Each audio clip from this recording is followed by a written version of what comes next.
Welcome to, this is Chucky's Funhouse, this is the Game Zone, and this is the January 2017 episode.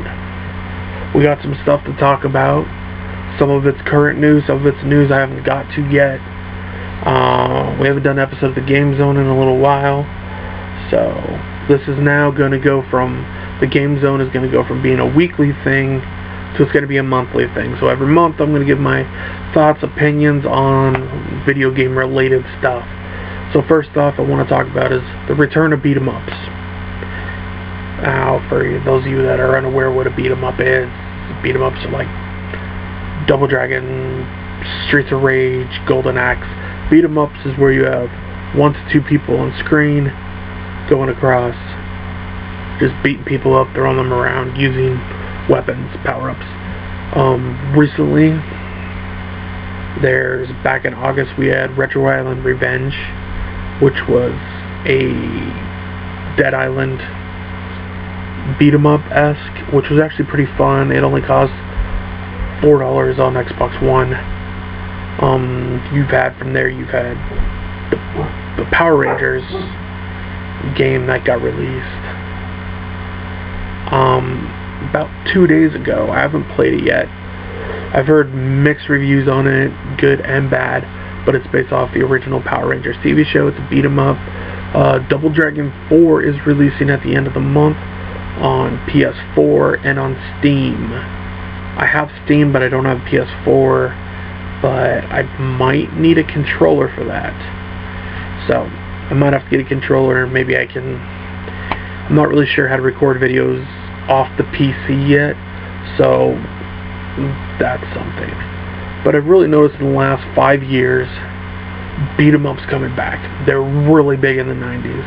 The 90s you had Double Dragon, Battletoads, Bad Dudes, Renegades, Golden Axe, Alien Storm, Streets of Rage, lots of beat-em-ups. And I've noticed them just coming back. Even you had Double Dragon Neon, you had Double Dragon 2 redone, you have Dragon's Crown for the PS3 was another one. There's just some really good beat-em-ups that are out there, and I actually love them because if you want to just, like me and my girlfriend who's been on this channel a few times, we love playing those beat-em-ups, and they're really fun because you can play with 1 or 2 people. Sometimes you can play with 4 people, and you can just play and really go at it and play beat-em-ups. You can even go, if you have any arcades in your area, we actually have a couple here in Washington, so you can go to the arcades and you can play these classic games still. Gauntlet's another one that they make a couple beat-em-ups. So there's the Simpsons arcade, there's the X-Men one, there's the Teenage Mutant Ninja Turtles. There's a lot of Teenage Mutant Ninja Turtles that are actually beat-em-ups. The second one is on the NES, so is the third one, and Turtles in Time. And most ones for the PS2, the Game Boy, and the original Xbox. I really noticed a lot of these beat-em-ups really coming back, coming into their own, and that makes me really happy, really ecstatic. I would love for them to release some more beat-em-ups. It'd be really cool. And if you just look through the PlayStation Network or the Xbox One, and Xbox 360, you can find even more beat-em-ups that are on there. So let's go to Scalebound has been canceled. Now this game has been in development for 3 years. So since 2013 it was in development. Last week I believe they canceled it. Now I wasn't really into the game, but it was a co-op game where you could fight as yourself or a dragon that is your partner. So I really didn't get into it. I really didn't care for it. But the reason why this is a big deal is Scalebound was one of the Xbox One exclusive games that was coming out this year. It really harps on it. It harps on the difference between Xbox and PS4. Now, Scalebound has been canceled. They said there was frame rate issues. It's just not having that game out that was going to be coming out in March, that was going to be a high quality game, and it sucks because Xbox needed kind of a shot in the arm right now. There's not a lot of big Xbox One exclusives, which kind of gets me into my next category, which is the Xbox failing? Because in 2017, like, there's going to be another Halo game announced. Because of the success of Gears of War 4, there's going to be another Gears of War game. There's Halo Wars comes out in the fall. There's actually a dungeon crawler. I don't remember the name of it, but I found it on Gamefly. Not on Gamefly, on Amazon. There was a dungeon crawler coming out for the Xbox One. But aside from that, there's just not much. There's like 4 or 5 games. Like, Mass Effect Andromeda, I believe, will also be on the PS4. But that is a game I'm really excited for, is Mass Effect Andromeda, because I'm a huge Mass Effect fan. But they're failing. PlayStation 4 has over 30 PlayStation exclusives this year alone. That's not including games they haven't announced, they haven't talked about. I know Xbox really wants a lot of these to be dual platform, where you can play them on your PC or your Xbox One, but what they need to start doing is focusing. I think one thing that would be really cool is if they brought back Fable. I know they tried to do Fable. They did Fable Journey for the Kinect, and they did Fable Legends. But if you made a game like Fable 1, like, not so much Fable 2 and 3 where you had all these weird, wonky fucking choices, but I remember playing Fable 1, and I loved it. I thought it was a really good game. You have magic, there's legendary items, you can do different side quests. If you do that in a nutshell, and it would be great. It would be awesome. The only thing I want to praise Xbox for, now these aren't physical copies, these are digital, but if you have an Xbox One, they are releasing so many PC games, and not just any PC games, but dungeon crawlers. So last year they released The Incredible Adventures of Van Helsing, and they released The Incredible Adventures of Van Helsing 2. They announced that Victor Vran is going to be coming to the Xbox One. Conan Exiles, which is an MMO Conan game, is coming to the Xbox One. They got Wolves of Midgard, which is a Diablo-esque game, but you're like, it's more of like Viking mythology. So they're doing a lot of their stuff is going right on the console. So instead of discs and all that, a lot of theirs is more digital. So Xbox is trying different things, but I do like what they're trying to do. And their games with gold have gotten better. Like this month, Killer Instinct, the whole collection. You have Rayman Origins. You had Outlast. And you had the Van Helsing Death Trap games. I never played Rayman before, but I really liked it when I played it. Next, Diablo is my favorite all-time, like, dungeon crawly franchise. Diablo 2 is actually one of my all-time favorite video games. But this month you had Diablo 1 and Diablo 3.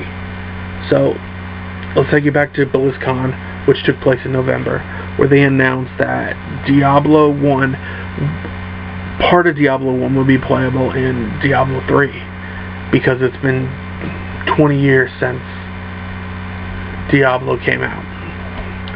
And they also announced the return of the Necromancer, which the Necromancer is everybody's favorite class that is not in the new game, because there's a lot that you could do with the Necromancer in Diablo 2. Personally, my favorite character was the Paladin, which they have yet to bring back.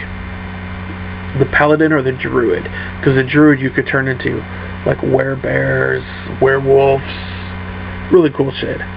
But me, I played through it, and I got nostalgic. I got nostalgic because the beginning of it was just Diablo 3 levels all over again. But as you start to play through and go deeper, you find weapons that were originally quest items in Diablo 1. And then you hear really cool music, and then you open up a door, and there's the butcher. Looks just like the butcher from the original game. The room looks the same. The music was awesome. He even says, "I smell fresh meat." It was just awesome. It was very good. Went to my heart. So much so that all the items that were originally quest items in Diablo 1, I put in my stash to keep them because that would be awesome. I was really happy. It was a little short, but the really cool thing is I hit this lever, and I was playing with CJ, and open it up, and boom, Diablo comes out. They don't call him Diablo because it might confuse some people when they're playing. They call him the Dark Lord, but it looked like old school Diablo, because I am not a fan of Diablo 3's design at all in the newest game, but the design of bringing back the old design was really cool. I thought it was good. It was a little short, but maybe down the line they'll re-release it. What I wish that Blizzard would do, Blizzard if you're watching, is make a trilogy set, release it like on the Xbox One of Diablo 1, Diablo 2, and Diablo 3, the Reaper of Souls edition, because then people would really love that. I really think they do. And at the beginning of this month on mobile, they released the Mega Man games. Now, I thought they were going to be new Mega Man games, like maybe like a running game or an adventure game. No. They have re-released all the original Mega Man games. They didn't do anything new to them, and you got to pay for them. It's $2 a game. Now, the reason I feel a little bit deflated is a year ago I bought the Mega Man Legacy Collection on the Xbox One, which only had 6 games and there was nothing new in them. So why are you re-releasing the games, Capcom, making people pay for them on mobile, and they're exactly the same games? Couldn't you just make some changes to them, alter the levels, something? I didn't want to pay for them because they're the same games. There's nothing new about them. And I was reading online, and I found out there's no reason to buy them because of that. I had to bring that up. I thought it was fucking stupid. But 2016, a disappointing year in gaming. That is true on so many levels. I was disappointed in so many games. There was so much, whether it was Mighty No. 9, whether it was Mutants in Manhattan, the Ninja Turtles game, whether it was Recore, which I have stopped playing already,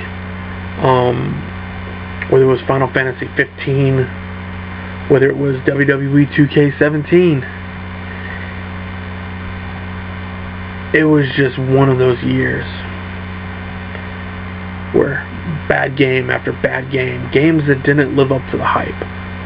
Like, you had your games like Doom, which were fucking awesome, or Ghostbusters. I actually liked it. It was a cool game for co-op, for local co-op. It was a good little mind-numbing thing.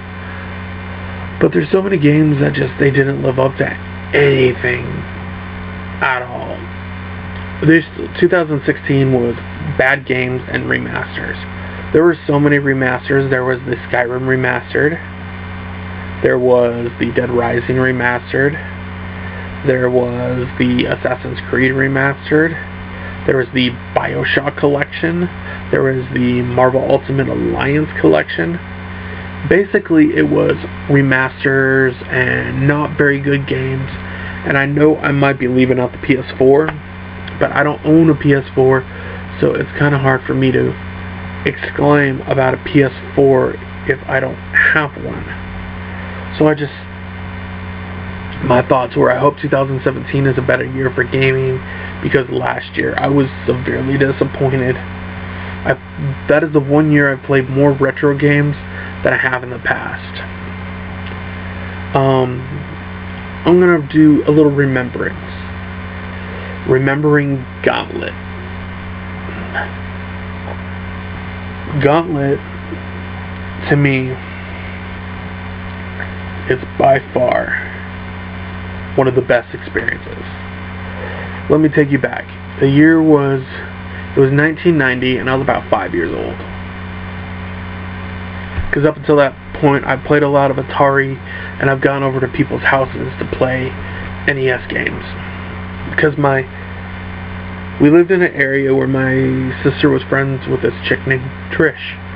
And Trish, their family had a little bit more money than we had. And she had 2 NESs. And they had random games. So, and at the time we still had an Atari 2600, which was way past its prime in 1990. And we played on the other NES. There was a game, Gauntlet, and I put it in and I played it, and I played it for 2 hours straight. I loved that game. And then it would be a year later, each of us would get an NES. I got a top loader, and because apparently at the time top loaders were cheaper than the other ones. So I got a top loader, and my sisters got the other ones, and we all got a bunch of random games. And I got a game. I got Gauntlet. And I played that game. It is the first game I can remember physically not playing anything else until I beat that game. And I did beat that game. I had a spiral notebook full of passwords. I remember just playing it and playing it and playing it and playing it until I got to the very end of the game. And to me, that was one of the best experiences I could ever have playing video games. I always played as a warrior because he was the strongest character in there. And it made me really feel like I was a strong character, because I really didn't associate with a lot of kids that age. It's kind of why I really focused into video games, because it's something that I could do. I loved it. It was video games and it was wrestling. That's all it was at the time. So, the NES Classic. So, apparently at the end of 2016, a lot of people bought these NES Classics and scalped them. And online are now trying to sell them for $167 all the way up to $2,000. Now, I'm not going to talk about that. I'm going to talk about the fact that the NES Classic, it's a novel idea. It's a cool idea. I'll give it credit. But there are so many games that I would not play on the NES Classic. So many. It's a lot of sports games. I understand you got to have your Mario games on there, but to me, the NES Classic should have been more than 30 games. To me, you have, I don't know if some of you people know this or not, there is 800 US Nintendo games. But then there's Japanese Nintendo games, there's PAL Nintendo games. There are so many Nintendo games out there, and for Nintendo to only choose 30, it was just ludicrous to me. I really think there should have been more games on the machine, more variety. You could have put Battletoads on there, or you could have put Castlevania. You could have put games that people have all this nostalgic memory, but you have games like Balloon Fight on there, and Tecmo Bowl. I just don't understand it. And you have Donkey Kong and Donkey Kong Jr. on there. Why do we need both? Why do we... It could have been a good time for them to finally release the real Mario 2 for all of us. In the United States, it didn't get to play the real Mario 2. Those are just some of my opinions on it. It's just lackluster to me. I'm not a big fan of the NES Classic. I have a original Nintendo. I have a Retron, which plays Nintendo games. And I think that's a better way to go, because then you can constantly upgrade what you're playing. But now, I want to talk about PS2 or Xbox. Because after, the N64 versus Sony PlayStation, I rewatched that video and I was thinking, you know what? PS2 or Xbox. Now, to me, I had a PS2 and I had an original Xbox. I had both consoles at the same time. I did. Because when I graduated high school, I had enough money and I bought a PS2 Slim as it was, and I bought an original Xbox. Because the first Xbox I had broke. Because I had one when they very first launched. Because at the time, I was a video game tester, so I had an original Xbox. So, my opinion, to be honest, is it's hard for me to differentiate. If you want a bunch of RPGs were almost exclusive to the PS2. Because the PS2 had Squaresoft. You had Konami, you had Capcom. You had all these people making those games, but you had a lot of action games on the Xbox. Like you had Legacy of Kain, Blood Omen was on there. You had some really good Star Wars games, Knights of the Old Republic 1, 2, Jedi Outcast, Mortal Kombat Shaolin Monks was a good game. There was a lot of games out there at the time. Now the Duke was a weird controller that was for the original Xbox. But then they came out with a smaller model, and that in the PS2, I kept switching back and forth. Marvel Ultimate Alliance, I originally played on the PS2, but for the Xbox I played Justice League Heroes, which is an amazing game, and I have both those games still. The Legends of Wrestling series was amazing. Both consoles were really good. They both had DVD players. They both had online capabilities. Granted, the Xbox had more games that went online than the PS2 did. The PS2 has a better controller, though. I've always said the PlayStation 2 controller is one of the best controllers ever made. Ever. I love that controller. It's really good. I played the PS2 a little bit more because the Xbox had that issue where you get the red ring of death. But the PS2 to me had more games that I played more on a constant basis, especially Fire Pro Wrestling, which was another good game. I really played it a lot, so I would give the edge to the PS2, but the Xbox was still good. And that, I was really enjoying those, because both of those were like adult consoles, and Nintendo was off in the corner. So I really love that aspect, and as I've gotten older, I have an original Xbox, and no, it's not one of the modded Xboxes. I don't have one of those. And I have a PS2 Slim, because I don't like the Fat Boy, because they break really freaking easy. But, a little side note, PS2 was my first DVD player I ever had. Now I'm going to do a review, actually 2 reviews. First, let's talk about Final Fantasy 15. Well, Final Fantasy 15 was a game that we all waited for almost 10 years. Now, 2009, I think, was when Final Fantasy 13 Lightning Returns came out. But we've been waiting for a long time for Final Fantasy 15, and it got delayed, and it got delayed, and it got delayed. And then what really sold me is I saw the movie, Kingsglaive. Fucking love that movie. That movie's really good character development, but then I played the game. Boring. Like, the story is about trying to get to a wedding, but not just the story, the combat. You can't change your weapons. Like, you can upgrade, but it's just, when you go to real-time combat for Final Fantasy, I don't think it works. And the main character was annoying as all hell, and you have to do camp camping and driving, and the missions were passé, and if you were out after night, then you would fight monsters where you just constantly fucking die. It's just, Final Fantasy 15 it's a passé game to me. I put 8 hours into it, and then I was like, fuck it. Why would I put any more time into a game that I am not enjoying?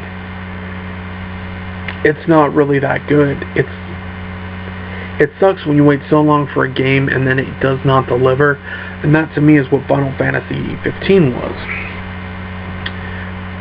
Really, that was what Final Fantasy 15 was. To me, it wasn't a bad game, it was a mediocre game. And for Final Fantasy, you don't want a mediocre game.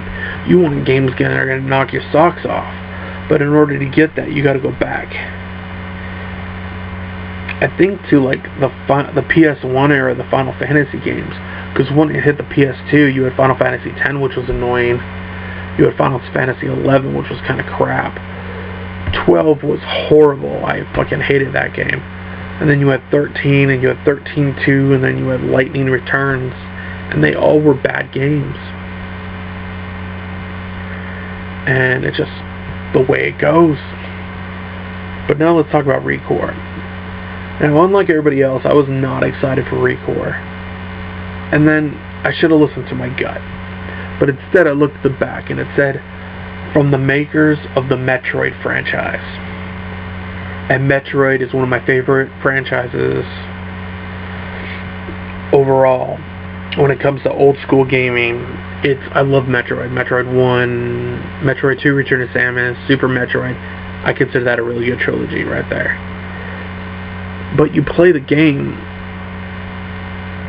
and it's the same shit. And then you can't get to certain areas because you don't have what you need, and all you're doing is pulling these balls out of these. You're fighting the same monsters over and over again. Yeah, you're getting these robots, and you can upgrade their parts. But to me, everything looks the same.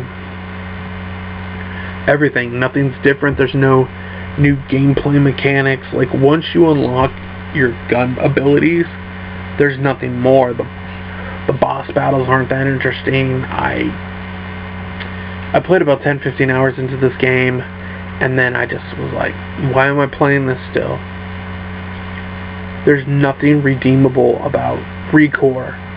ReCore is a game that had potential to be something better, and there's not even a storyline. The storyline's non-existent. You're just going around pulling these balls out of these monsters.